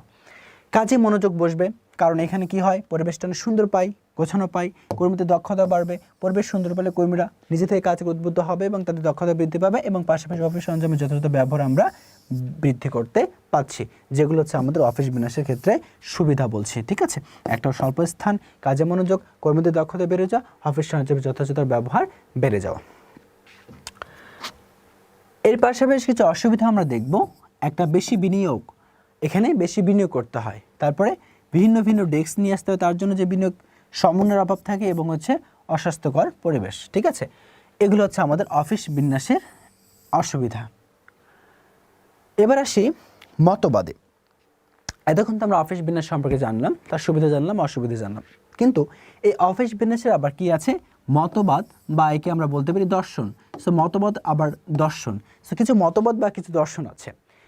এক নম্বর হচ্ছে আমরা বলবো গতানুগতিক বিন্যাস নীতি মতবাদ। গতানুগতিক বিন্যাস নীতি মতবাদ। 2 নম্বর হচ্ছে আমাদের অফিস সজ্জা মতবাদ। অফিস সজ্জা মতবাদ, অফিস সজ্জা মতবাদ। 3 নম্বর হচ্ছে আমাদের সক্রিয়তা স্থাপন মতবাদ। 4 নম্বর হচ্ছে আমাদের কোথায়? যান্ত্রিক কটেজ মতবাদ। ওকে, তো প্রত্যেকটা মতবাদ নিয়ে আমরা দেখি কিছু আলোচনা করছি। প্রথমটা হচ্ছে গতানুগতিক বিন্যাস নীতি মতবাদ। এই নীতি অনুসারে একটি হলরুমের খোলা স্থান একদল কর্মীদের জন্য বরাদ্দ রাখা হয়। এর পাশেই গোপনীয় কাজের জন্য একটি আবদ্ধ স্থান বরাদ্দ থাকে। তাহলে একটা ফাঁকা জায়গা থাকে, একটা হচ্ছে পাশে আবার গোপনীয় স্থানও থাকে। এই বিন্যাস মতবাদ অনুসারে ব্যবস্থাপনা এবং কর্মীদের জন্য পাশাপাশি স্থান বরাদ্দ করা হয়, যেখানে কেউ কাজ করবে উন্মুক্ত স্থানে বসে, আবার কেউ সেবা বা কাজ করবে তোমার বিশেষভাবে গোপনীয় স্থানে বসে। এটাই হচ্ছে আমাদের গতানুগতিক বিন্যাস নীতি মতবাদ। 2টি স্থান রাখা হয়, একটা উন্মুক্ত, একটা আবদ্ধ। কেউ কাজ করবে উন্মুক্ততে, কেউ আবার বিশেষ সেবা দেওয়ার জন্য কাজ করবে হচ্ছে আবদ্ধ স্থানে। দ্বিতীয়ত হচ্ছে অফিস সজ্জা মতবাদ। এই অফিস সজ্জা মতবাদ জার্মানিতে 1950 সালে উন্নয়ন করা হয় বা উদ্ভাবন করা হয়। তাহলে অফিস সজ্জা মতবাদ কোথায় উদ্ভাবিত হয়? জার্মানিতে কত সালে? 1950 সালে। এই মতবাদ অনুযায়ী অফিসের সকল কর্মী এবং ব্যবস্থাপককে খোলা এলাকায় রাখা হয়। তার মানে এখানে কিন্তু দুটো ছিল, একটা খোলা একটা আবদ্ধ, আর এখানে সবই খোলা, ঠিক আছে। সকল কর্মী ও ব্যবস্থাপককে খোলা এলাকায় রাখা হয়, এতে কর্মীদের কাঁধের উচ্চতার সমান পার্টিশন ব্যবহার করে বিভাজন করা হয়। তো আমরা বিভিন্ন বেসরকারি যদি কোনো একটা আইটি সেক্টরে যাও, দেখবে সাজানোভাবে টেবিল আছে এবং একটা কাচের পার্টিশন দিয়ে তাদের মাঝে বিভক্ত করা হয়েছে, সেটাই বোঝানো হয়েছে আর কি। তো কাঁধের উচ্চতার সমান আমরা পার্টিশন ব্যবহার করে বিভাজন করা হয়। অফিস বিন্যাসের এরূপ ধারণা সব স্তরের কর্মীদের মধ্যে সহযোগিতার মনোভাব এবং ঐক্যতা বাড়ায়, অর্থাৎ তারা তাদের মাঝে কি করতে পারে? কমিউনিকেট করতে পারে, একে অপরকে দেখতে পারে, চিনতে পারে, তাদের মাঝে সম্পর্কটা বিল্ড আপ করতে পারে, যেটা আমাদের বলা হয়েছে অফিস সজ্জা মতবাদের ক্ষেত্রে। আশা করি বুঝেছো। এবার দেখবো আমরা সক্রিয়তা স্থাপন মতবাদ। এই সক্রিয়তা স্থাপন মতবাদটি তোমার মূলত নৈকট্য এবং একান্তিকতা ধারণার উপর নির্ভর করে উদ্ভব হয়েছে। তাহলে একান্ত বা একত্রীকরণ এবং নৈকট্য এই দুটোর উপর ভিত্তি করে কি করা হচ্ছে? সক্রিয় স্থাপন মতবাদ আসছে। তাহলে একটু মাথায় রাখবা, দুটো, একটা হচ্ছে নৈকট্য, একটা হচ্ছে একান্তিকতা। আচ্ছা, এই নীতি অনুযায়ী প্রত্যেকের জন্য যেমন আলাদা আলাদা স্থান বরাদ্দ দেওয়া থাকবে, তেমনি আবার সবাই যেন একত্রে বসে যৌথ সিদ্ধান্তের মাধ্যমে কাজ করতে পারে, এই স্থানটাও থাকবে। পার্টিকুলার সবার জন্য একটা স্থান থাকবে, আবার সবাই জন্য কোনো একটা সিদ্ধান্ত নেওয়ার জন্য একত্রে বসে কাজ করতে পারে, সেজন্য একটা আমার জায়গা থাকবে। এরপরে কর্মীদের কাজের সুবিধার জন্য তারা সারা অফিসে কাজ করার সুবিধা পাবে এবং এক স্থান থেকে অন্য স্থানে যাওয়ার সুবিধা ভোগ করবে। আবার কর্মীরা যখন একান্তে কাজ করবে তখন তার নিজের জন্য বরাদ্দকৃত স্থানে কাজ করবে, প্রয়োজন হলে সবাই মিলে একত্রে কাজ করবে। ওই একই কথা, দুটো জায়গা থাকবে, একটা নিজস্ব, একটা হচ্ছে সবাই মিলে কাজ করার ফিল্ড। এটা বলে তোমার সক্রিয়তা স্থাপন মতবাদ। এরপর লাস্ট মতবাদ ছিল আমাদের বা দর্শন ছিল যান্ত্রিক কটেজ মতবাদ। যান্ত্রিক কটেজ একটি আধুনিক মতবাদ। তাহলে চারটি মতবাদের মধ্যে আধুনিক মতবাদ হচ্ছে আমাদের যান্ত্রিক কটেজ মতবাদ। এই মতবাদ অনুযায়ী কর্মীরা একটি কক্ষে বসে কাজ করে। তাহলে যান্ত্রিক কটেজ অনুযায়ী কি করে? কর্মীরা একটা কক্ষে বসে কাজ করে, পার্টিকুলার তার নিজস্ব একটা কক্ষ থেকে। এখানে উপরে ছিল ডেস্ক, এখানে হচ্ছে কক্ষ, এবং কক্ষের সাথে কম্পিউটার কি থাকে? সংযুক্ত থাকে, পাশাপাশি ইন্টারনেট সংযুক্ত থাকে। এই মতবাদটি মূলত আধুনিক তথ্য প্রযুক্তির উপর ভিত্তি করে গড়ে উঠেছে। তাহলে প্রথমত দেখছি যান্ত্রিক কটেজ মতবাদ হচ্ছে একটি আধুনিক মতবাদ, যেখানে বলা হচ্ছে পার্টিকুলার সবার জন্য একটা করে কি থাকবে? আমার কক্ষ থাকবে, এবং সেখানে কি থাকবে? আমার কম্পিউটার এবং ইন্টারনেট লাইনের সংযোগ থাকবে। এই মতবাদটি মূলত আধুনিক তথ্য প্রযুক্তি, অর্থাৎ এই যে কম্পিউটার এবং ইন্টারনেট ব্যবহার হচ্ছে, যার কারণে আমার যে প্রযুক্তি ইউনিটটা আছে সেটার কি হচ্ছে? উন্নয়ন হচ্ছে, যেটার মূল লক্ষ্য হচ্ছে আমাদের যান্ত্রিক কটেজ মতবাদের।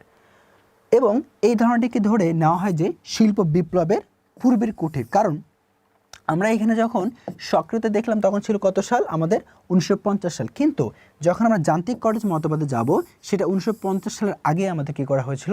সম্পন্ন করা হয়েছিল। অর্থাৎ সেজন্য এটাকে আমরা পূর্বের কুটির শিল্প বলছি। আর আমরা জানি যে শিল্পগুলো ছিল 1750 থেকে কত সাল পর্যন্ত? আমাদের 1850 সাল পর্যন্ত। এই সালটাতে আমাদের কী ঘটে? শিল্পী বিপ্লব ঘটে। এবার আমরা লেকচার সংশ্লিষ্ট কিছু একটা সৃজনশীল পড়ব, যেটা তোমাদের পূর্ববর্তী বোর্ডে এসেছিল, সেটা আমরা এবার পড়ছি। কেরানীগঞ্জে বরিশাল শিপ বিল্ডার্সের কারখানা অবস্থিত। সেখানে নির্মাণ শ্রমিক কর্মীরা জাহাজ কারখানার পাশেই অস্থায়ী শেডে অবস্থান করে। অন্য পাশে নির্মাণ সামগ্রী রাখার শেডও আছে। ওয়েল্ডিং মেশিন, গ্যাস সিলিন্ডার ও অন্যান্য যন্ত্রপাতি কাছাকাছি আরেকটি শেডে রাখা হয়। বিদ্যুৎ সংযোগ লাইনটি একপাশে নিরাপদ স্থান দিয়ে নেওয়া হয়েছে, ফলে ডকে নির্মাণ কাজে যে কোনো মালামাল সরবরাহ করতে প্রতিষ্ঠানটির কোনো অসুবিধা হয় না। গ নম্বরে জানতে চাওয়া হয়েছে যে উদ্দীপকে উল্লিখিত প্রতিষ্ঠানটিতে বিন্যাসে কোন পদ্ধতি অনুসরণ করা হয়েছে। সো বিন্যাসে যে পদ্ধতিগুলো জানি, সেই পদ্ধতির মতো কোন পদ্ধতি এখানে ইউজ করা হয়েছে সেটা জানতে চাওয়া হয়েছে। পাশাপাশি ঘ নম্বরে বলা হয়েছে, তুমি কি মনে করো যে বিন্যাসের মাধ্যমে শ্রমিক কর্মীদের দিয়ে সহজে কাজ করানো যায়?